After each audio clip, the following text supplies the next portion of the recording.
تو پھر یہ نماز کے بعد دعا کرنے کی کیا ضرورت ہے؟ وہ دعا سے روکنا چاہ رہے ہوتے ہیں. روکنا چاہ رہے سے مراد یہ ہوتا ہے وہ کہتے ہیں جی دعا نہیں مانگنی چاہیے.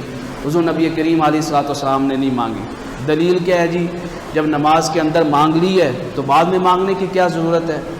پہلی بات یہ ہے اگر اس کو دلیل بنا لیں تو پھر التحیات سے پہلے چلتے ہیں, ربی جعلنی سے پہلے چلتے ہیں. سورہ فاتحہ دعا ہے یا نہیں ہے؟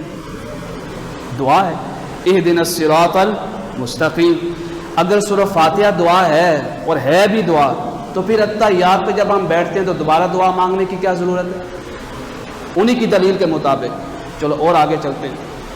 التحیات جب ہم پڑھتے ہیں التحیات للہ والصلوات والطیبات السلام علیک ایھا النبی ورحمۃ اللہ وبرکاتہ, یہ اگلا جملہ دعا ہے. السلام علینا وعلی عباد اللہ الصالحین دعا ہے. اے اللہ ہمارے اوپر بھی سلامتی ہو اور جو تیرے نیک اور صالح اور مقرب اور پیارے بندے ہیں ان کے اوپر بھی سلامتی ہو. جب یہاں پہ دعا ہو گئی تو پھر درود شریف کے بعد دعا مانگنے کی کیا ضرورت ہے؟ سلام سے پہلے. یہ دلائل نہیں ہوتے ہیں.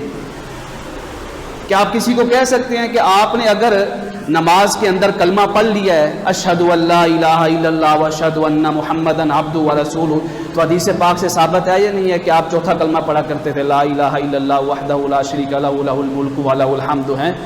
تو پھر یہ کہیں گے آپ کہ جب نماز کے اندر آپ نے کلمہ شریف پڑھ لیا تو بعد میں پڑھنے کی کیا ضرورت ہے؟ نہ. قرآن پاک نے ایک اصول دے دیا, فرمایا یا ایھا الذین آمنوا, ایمان والو, اذکروا اللہ ذکرا کثیرا, جتنا ہو سکے اتنا اپنے رب کا ذکر کیا کرو.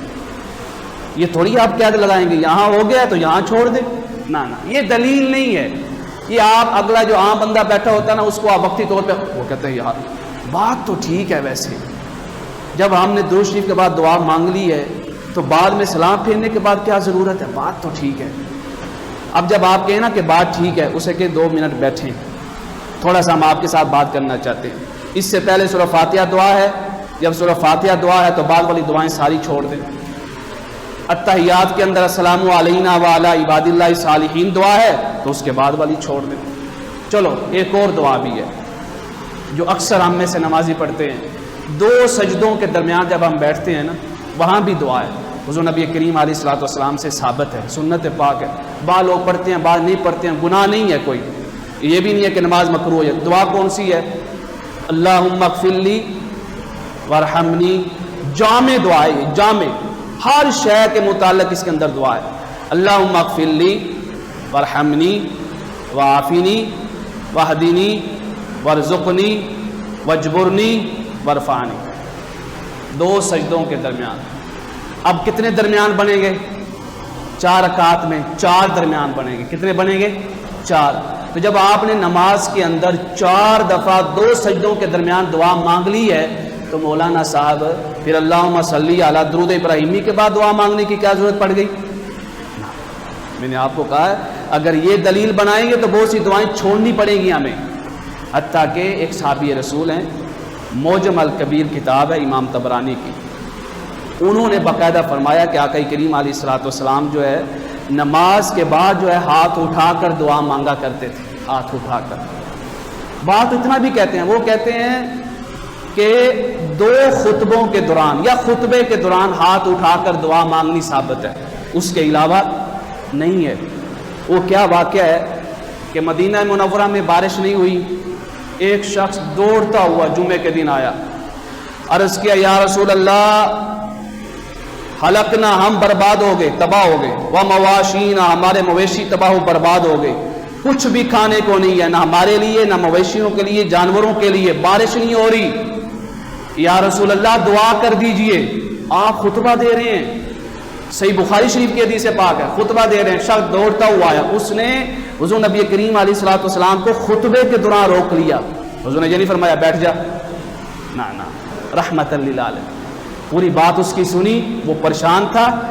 صحابہ کرام فرماتے ہیں خطبے کے دوران ہی آقا کریم علیہ الصلوۃ والسلام نے ایسے ہاتھ اٹھا دیے. جب ہاتھ اٹھائے نا تو ہم نے دیکھا اس ٹائم تو اتنی بڑی مسجدیں نہیں ہوتی تھی نا, اتنا بڑا حال بھی نہیں ہوتا تھا, کھلی مسجدیں ہوتی تھی, چھت نظر, آسمان نظر آتا تھا, سارا کچھ. وہ کہتے ہیں جب آقا کریم علیہ الصلوۃ والسلام نے دست مبارک اٹھائے نا، ہم ایسے دیکھ رہے تھے آسمان کی طرف جیسے آسمان کے بادل مصطفیٰ کا انتظار کر رہے ہیں۔ ہاتھ اٹھائی تھے کہ آسمان کے اوپر بادل ایسے ڈگمگانے لگے جیسے حضور کا دیدار کرنے کے لیے آ رہے ہیں۔ ابھی ایسے ہاتھ ہی پھیرے تھے، سبحان اللہ سبحان اللہ، دست مبارک پھیرا ہی تھا چہرہ انور پہ، کہتے ہیں بارش شروع ہو گئی۔ جمعہ گزر گیا، ہفتہ گزر گیا، اتوار پیر منگل بدھ جمعرات، بارش ہو رہی ہے، بارش رکی نہیں ہے۔ اگلا جمعہ آ گیا، وہی شخص جو دوڑتا ہوا آیا تھا، جس نے کہا تھا یا رسول اللہ ہم برباد ہو گئے، بارش نہیں ہو رہی، ابھی آپ پھر خطبہ دے رہے ہیں۔ وہ پھر دوڑتا ہوا آیا، عرض کیا یا رسول اللہ ہم پھر برباد ہو گئے۔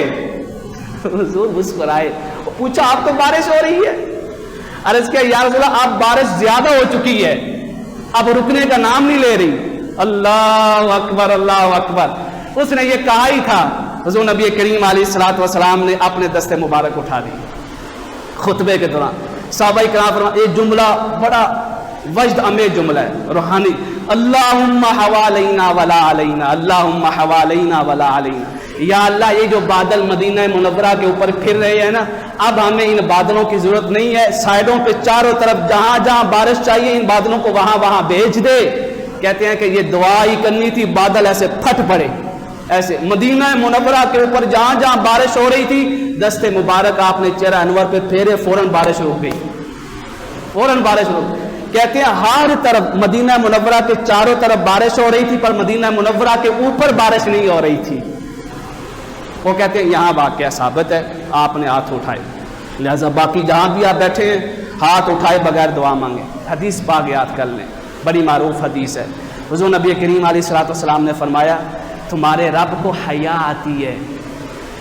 کب حیا آتی ہے؟ اللہ اکبر، فرمایا تمہارے رب کو حیا آتی ہے، کس بات سے؟ فرمایا جب تم ہاتھ اٹھا کر ایسے دعا مانگتے ہو نا، اس کو حیا آتی ہے کہ وہ تمہارے دونوں ہاتھوں کو خالی موڑ دے گا۔ جب تم اٹھاتے ہو اللہ تعالیٰ تمہارے دونوں ہاتھوں کو خالی نہیں موڑے گا۔ اس حدیث سے کیا پتہ چلا؟ جب بھی دعا مانگے نا ہاتھ اٹھا کر دعا مانگے۔ اور آقا کریم علیہ الصلوۃ والسلام نے فرمایا اللہ تعالیٰ کو یہ ادا بڑی پسند ہے۔